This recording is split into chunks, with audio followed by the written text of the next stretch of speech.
Okay, it's time for another no-nonsense mechanic. And today we're looking at the NAPA 3.5 ton floor jack. I've had this thing for a number of years. I called up my friends at NAPA, told them that this thing was bleeding off on me after I have it under a car.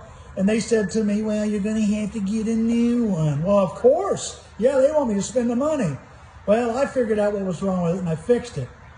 The model number for this NAPA 3.5 ton floor jack is 91-642.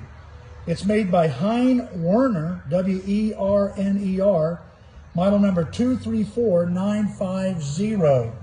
And so what I did was, I found the culprit, and let's look and see what it is. Let's get to work. First thing you're going to do is you're going to take off these two big bolts. What size are they? Well, figure it out. You're grown up. Okay. Now that you got it off like this, you can get to what you're working on. Let's see what we're supposed to do. Okay, so what we have here is here's that valve that lowers it or locks it so you can raise it. Completely work it out, all right? Just unscrew it out. Doesn't take much. Just keep going. You'll do fine. The next thing you do is you take this little magnet and stick it in that hole. And you're going to pull out this ball bearing. Now what's going on is this ball bearing wears out over time, gets little grooves in it, which makes it bleed real slow. So replace it with a new one. I happened to find this ball bearing in my extra parts drawer that covers all the reciprocating sawzalls.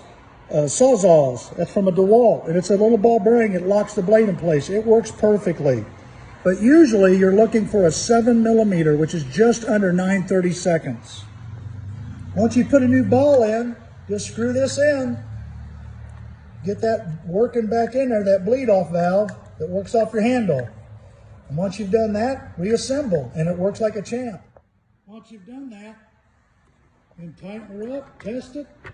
Look at that. I put this under one of my work vans, and overnight it didn't come down 1 inch.